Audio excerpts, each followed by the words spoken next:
পূর্ব বাংলা অর্থাৎ বর্তমান বাংলাদেশ যেন কোনোভাবেই অর্থনৈতিকভাবে এগিয়ে যেতে না পারে সেই লক্ষ্যে হিন্দু জমিদারেরা সহিংস আন্দোলন শুরু করেছিল, যার নেতৃত্ব দিয়েছিলেন রবীন্দ্রনাথ, শ্যামাপ্রসাদের মতো কট্টর সাম্প্রদায়িক হিন্দু নেতারা।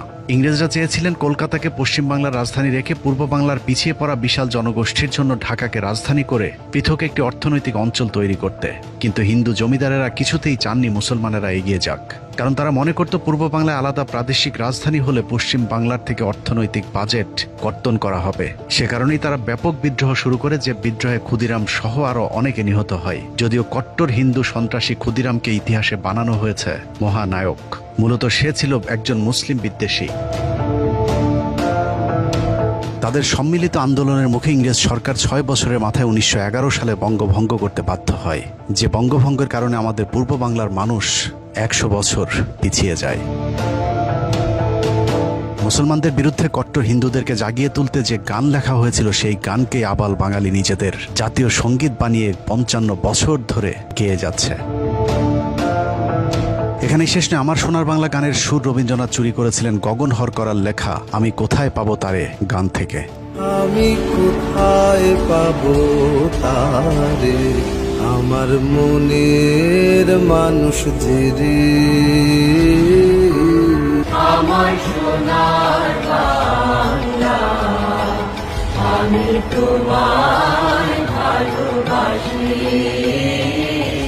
রবীন্দ্রনাথের শিলাইদহে একই সাথে সাহিত্য চর্চা করতেন গগন হরকরা। তার কাছ থেকে অনেক গানের কথা এবং সুর চুরি করেছিলেন রবীন্দ্রনাথ। যে তোমায় ছাড়ে ছাড়ে আমি তোমায় ছাড়বো না। আমার সোনার বাংলা গানের মতো রবীন্দ্রনাথের যে তোমায় ছাড়ে ছাড়ুক গানের সুরও গগন হরকরার ওমন আশার মায়ায় ভুলে রবে গানের সুর থেকে চুরি করা।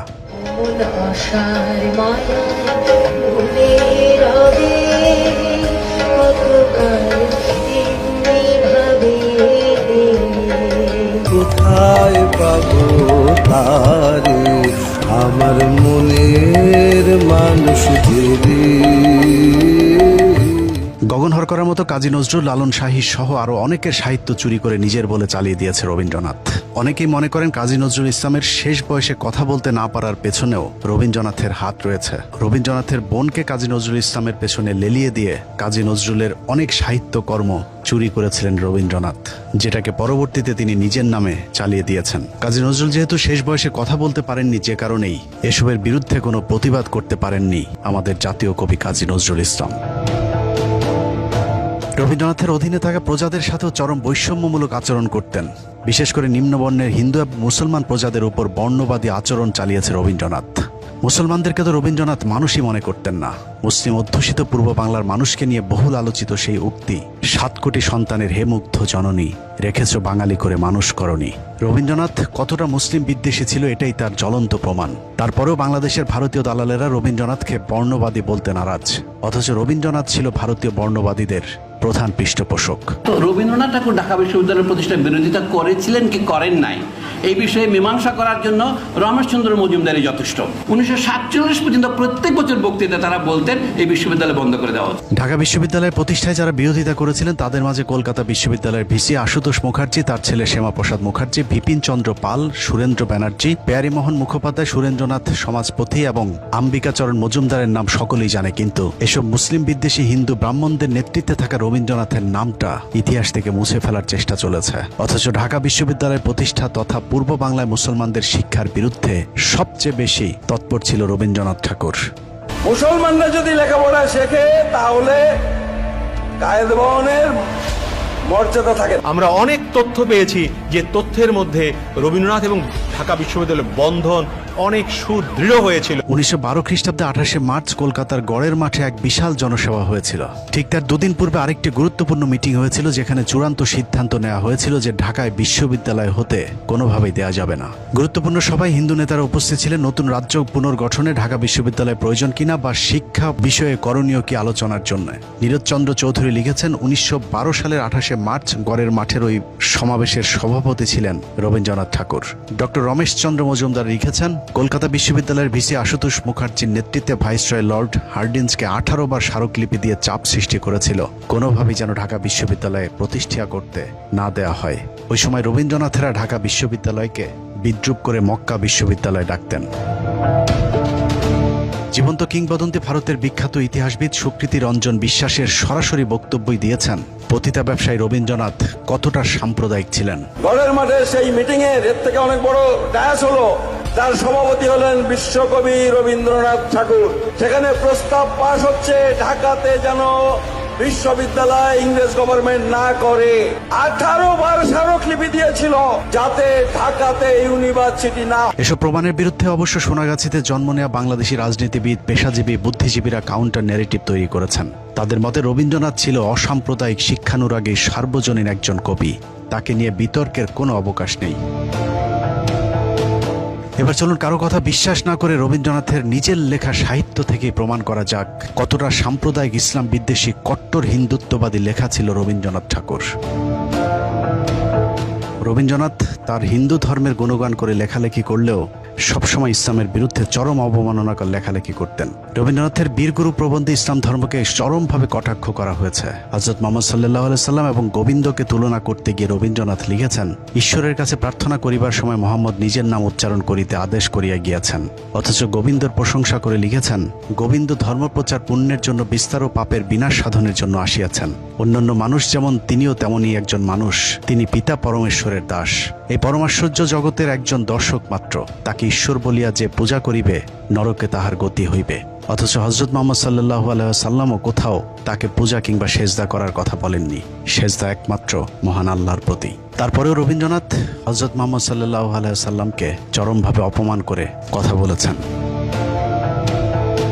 এছাড়া রবীন্দ্রনাথ লিখেছেন, জবনদের মুখে আল্লাহু আকবার ধ্বনি আসছে, আর অন্যদিকে আর্য যোদ্ধারা হিন্দুস্তান রক্ষা করতে তাদের বিরুদ্ধে যুদ্ধ করছে। রবীন্দ্রনাথ মুসলমানদেরকে কতটা ঘৃণা করত তার লেখাতেই ফুটে উঠেছে। মুসলমানদেরকে এখানে জবন বলা হয়েছে, জবন অর্থ বর্বর। এছাড়া আল্লাহর নামটাও বিকৃতভাবে লিখেছে পতিতা ব্যবসায়ী রবীন্দ্রনাথ। অথচ হিন্দুস্তান রক্ষাকারী অর্থাৎ হিন্দুদেরকে আর্য যোদ্ধা হিসেবে উল্লেখ করেছে তিনি। রবীন্দ্রনাথ মূলত ভারতের মুসলিম শাসনের বিরুদ্ধে সাম্প্রদায়িক এই লেখাটি লিখেছেন। যদিও রবীন্দ্রনাথের পুরো সাহিত্য জীবনে ইংরেজ শাসনের বিরুদ্ধে একটি অক্ষরও লেখা নেই। যেখানে আমাদের জাতীয় কবি ইংরেজদের বিরুদ্ধে লেখালেখি করতে কারাভোগ করেছিলেন, কারাগারে বসেই তিনি লিখেছিলেন, কারারই লৌহ কপাট।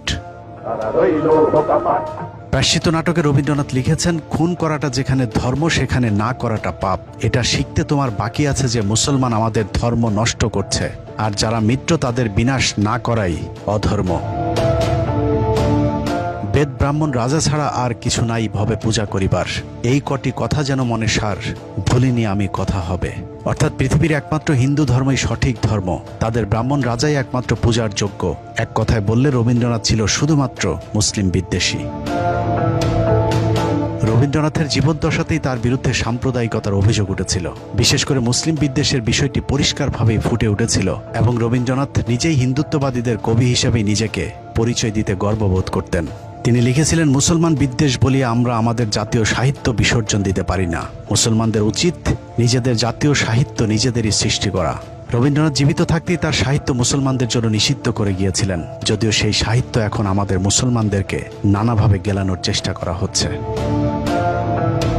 কবি মোতাহার হোসেন চৌধুরী শান্তিনিকেতনে রবীন্দ্রনাথকে জিজ্ঞেস করেছিলেন, আপনার লেখা ইসলাম এবং বিশ্ব নবী সম্পর্কে কোনো প্রশংসা নেই কেন?